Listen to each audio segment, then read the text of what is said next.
Quand on vit dans un pays, quand on aime les gens, on se demande quelle est leur raison de vivre.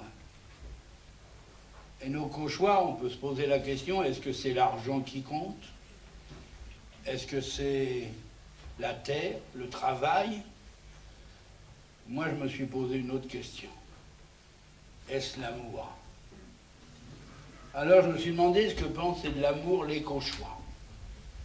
Le premier que j'ai interrogé sur son mariage, il avait 50 ans à peu près au moment, il m'a dit, oh, vous savez, l'abbé, si la dot avait été à la Barrière, je crois que j'aurais pas pris la fille.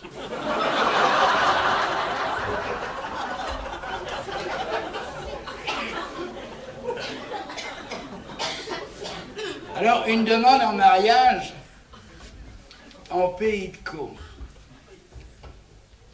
J'étais jeune curé, j'avais une chorale. J'en ai encore dans toutes mes paroisses, mais là j'en avais une, c'était plutôt des jeunes filles. Et disons des jeunes filles un peu prolongées parce que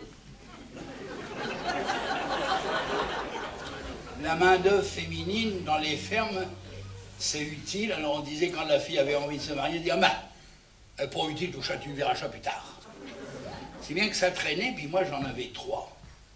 Dans toutes ces filles, ben, honnêtement, je suis obligé de vous le dire, à commencer à moisir. Elles étaient canilles. Alors, on a beau être jeune prêtre, on a du cœur, dire quand même, elle est triste. Si elles sont comme ça, c'est que le paix ne les sort pas. Il faut que je fasse quelque chose. J'ai les idées de curé dans ce domaine-là, c'est pas toujours heureux.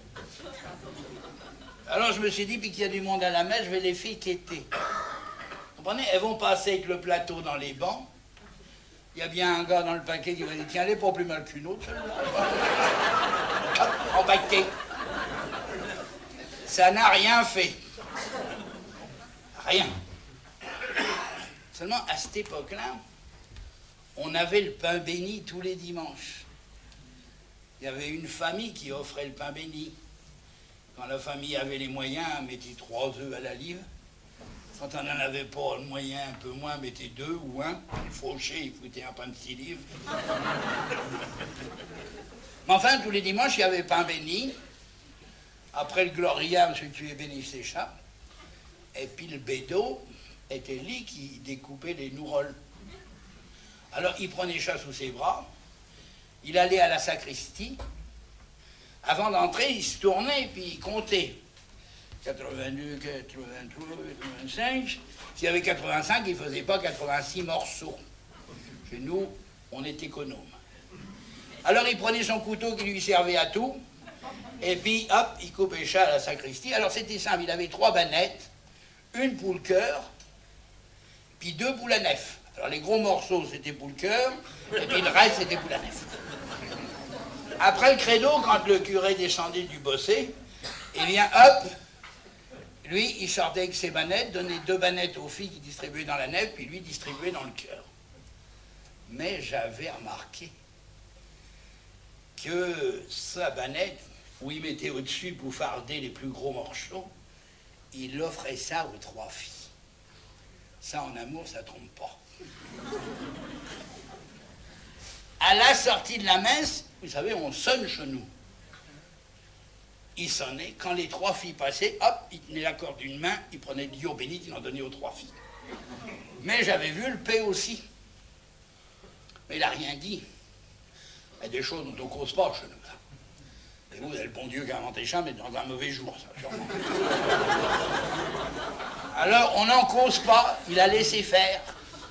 Puis un beau jour, le petit gars, eh ben, il s'est décidé. Alors, il s'est habillé, il a mis son petit costume du dimanche. Il l'a bien mouillé, voyez-vous.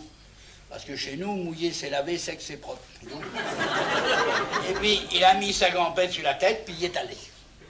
Là, il a ouvert la porte. Le maître, le bonhomme, le père, était assis au tireux, à la place du maître, au bout de la table, au tiroir.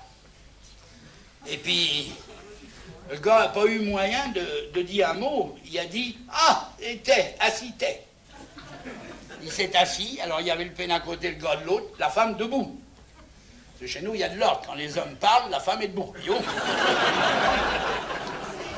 Alors elle s'est tournée vers le buffet. Elle a sorti une bouteille de blanc moelleux sucré. C'est imbuvable, hein. Mais on prend ça dans les fêtes chez nous. Elle l'a donné au P qui a débouché ça, qui s'est servi, qui a servi le gars. Elle s'était retournée là, mais elle avait pris une assiette avec des lulus dedans. Et alors, elle leur a donné, ils ont cassé les... Non mais veillez bien, cassé les lulus, trempé comme ça, hop.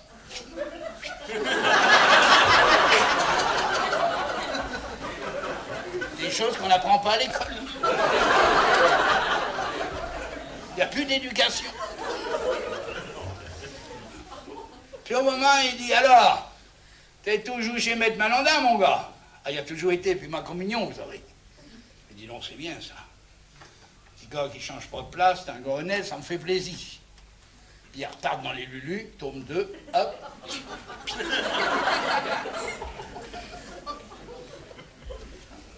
Il dit, il n'y a qu'une chose qui me gêne, tu veilles. J'ai jamais entendu parler de ton père et ta mère. Ah ben, ils sont morts. Ah, c'est qu'ils ont eu. Ben, il dit, ma mère a trayé une vague qui était nerveuse, qui a donné un coup dans le seau, il y avait le joie qui était derrière, la ruelle, alors ce coup-là, il est mort tout de suite. Ah, c'est pas grave, il dit. Le père était mort à Verdun, le terrain était déblayé, il pouvait faire l'éloge de sa fille. La grande Louise, était une fille forte, bien.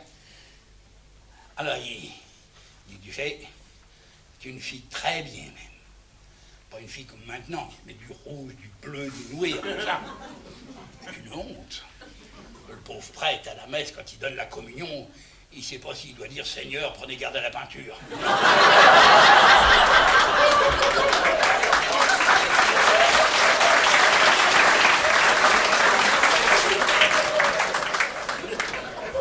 Et puis une fille qui fera de bons efforts, puis qui reste pas à la maison à faire des shows qui servent à rien, tu veilles. Hein? Non, avoir la plaine, puis elle fera de beaux efforts. Et pendant qu'il cause, il y a le gars qui se trimousse du bout des lèvres sur sa chaise, tout en toupinant sa gampette dans la main.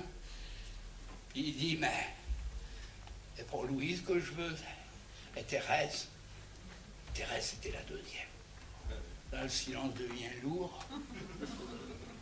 Il mange plus de biscuits.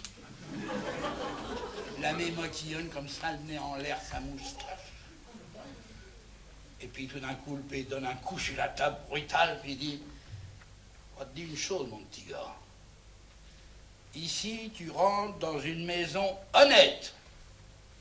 Chez nous, on n'attaque jamais le pain, pas le milieu, on le prend pas le bout.